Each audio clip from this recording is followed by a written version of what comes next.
اچھا اس میں مسئلہ کیا ہے؟ اس میں مسئلہ یہ ہے کہ ایک تو ان سے مہنگی بجلی خریدی جاتی ہے، جبکہ ہمارا جو آبی ذخائر سے پن بجلی ہے وہ ہمیں بہت سستی ملتی ہے، لیکن یہ چونکہ فرنس آئل سے اور کروڈ آئل سے اور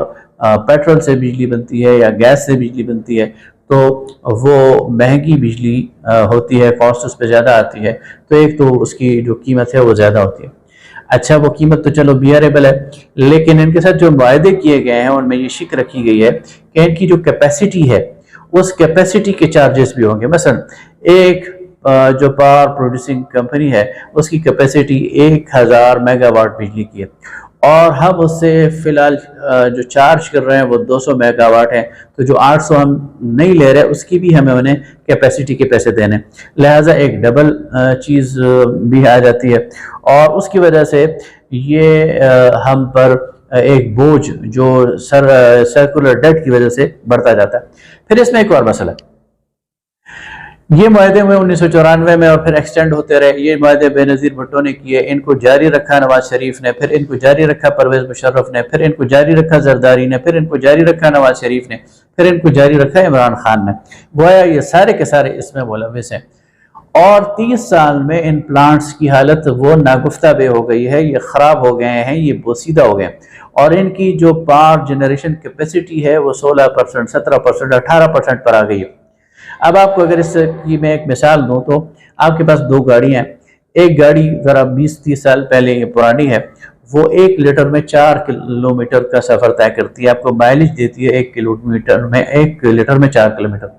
دوسری آپ کے پاس نئی گاڑی ہے، ہائیبریڈ ہے، وہ 1 لیٹر میں آپ کو 23 کلومیٹر دیتی ہے، تو آپ کو کون سا سوٹ کرتی ہے؟ آپ کو ظاہر ہے کہ وہ نئی والی کرتی ہے، پرانی آپ کا ایک لائبلٹی ہے۔ یہ سارے کے سارے پلانٹس پرانے یہاں پر لائبلٹی ہیں، ان کی جنریشن کیپیسٹی کم ہو گئی ہے، یہ گل سڑ چکے ہیں، یہ تباہ حال ہے، لیکن اس کے باوجود ہم ان کو چلانے پر مجبور ہیں۔ مہنگا کاسٹ ہم آتا ہے، مہنگی بجلی آتی ہے، اور اگر ہم ان کو خالی رکھتے ہیں، ان کو بند رکھتے ہیں، تو ان کی کیپیسٹی چارجز ہمیں دینے پڑتے ہیں۔ تو یہ ایک ایسا گھن چکر ہے جس کے نتیجے میں ملک کے اوپر ایک سرکولر ڈیٹ کی صورت میں اس وقت یہ 2500 ارب روپے یہ ہم پر سرکولر ڈیٹ جو ہے وہ پڑ چکا ہے۔ لہٰذا یہ جو پلانٹس ہیں یہ اسکار رفتہ ہو گئے۔ اس وقت ہماری ٹوٹل کیپیسٹی 42,000 میگا واٹ ہے، جبکہ پیکر آورز میں ہمیں 26,000 سے زیادہ کی ضرورت نہیں۔ اس کا مطلب یہ ہے کہ ہم ضرورت سے زیادہ اور فاضل بجلی بنانے کے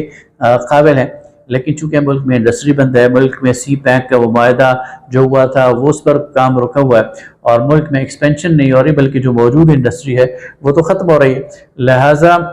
ہم جو کیپیسٹی چارجز بھر رہے ہیں اور وہ عام کنزیومر بھر رہا ہے وہ 42,000 میگا واٹ کے حساب سے بھر رہا ہے، اور ہماری کنزمپشن ظاہر ہے کہ 26,000 ہے۔ تو اس سے آپ اندازہ لگا سکتے ہیں کہ اس عوام کے ساتھ کیا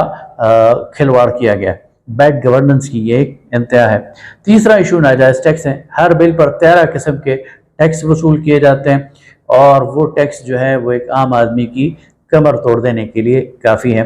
لہٰذا ان تینوں مسائل کا حل وہ کیا ہے؟ پہلی بات تو یہ ہے کہ وابڈا کی اس کرپشن کو ختم کرنے کے لیے سخت اقدامات کرنے پڑیں گے، اور اس کے لیے ایک منظم قوت کی ضرورت ہے، اور میں کہہ چکا ہوں کہ وہ جماعت اسلامی کے علاوہ کوئی اور نہیں۔ آئی پی پیز کے حوالے سے تو میں کم از کم کنونس ہو گیا ہوں کہ ان کو نیشنلائز کر دینا چاہیے، ان کو ٹیک اوور کر لینا چاہیے، ان کو ریاست کی تحویل میں لے لینا چاہیے، ان لوگوں نے لوٹ مار مچا رکھی تھی وہ ختم کر دینی چاہیے، اور یہ سارے کے سارے پاور پلانٹس حکومت براہ راست اپنے کنٹرول میں لے کر خود چلائے۔ اور اس کے نتیجے میں کیا ہوگا؟ اس کے نتیجے میں اگلے 6 مہینے تک انہی ریٹس پر بجلی فروخت کرے، قوم 6 مہینے قربانی دے، انہی ریٹس پر بجلی خریدے، اور وہ جو منافع ہے جو آئی پی پیز کو جانا ہے وہ آئی ایم ایف کو دے دیا جائے۔ جب وہ آئی ایم ایف کو دے دیا جائے گا تو آئی ایم ایف سے ہماری جان چھوٹ جائے گی 6 مہینے کے اندر اندر۔ اس کے بعد پھر ان کو سٹیبلائز کیا جائے، پھر ان کے بعد عوام کو ریلیف دیا جائے، اور عوام کو ان کی یعنی 300 یا 500 یونٹ بجلی تک تو بہت زیادہ ریلیف دیا جائے، اور اس سے زیادہ جو کنزیوم کرے اس سے اس کے مطابق پیسے لیے جائیں۔ اور اس میں ظاہر ہے کہ شور مچے گا، اس میں ظاہر ہے کہ دنیا والے بات کریں گے، شاید دیگر ممالک بات کریں تو اس کو فیس کرنا چاہیے اور بالکل کھل کر بتانا چاہیے کہ ان لوگوں نے 30 سال تک اس ملک کو لوٹا ہے، انہوں نے اتنا، اور آپ کے پاس فیکٹس اینڈ فگرز ہونے چاہیے کہ انہوں نے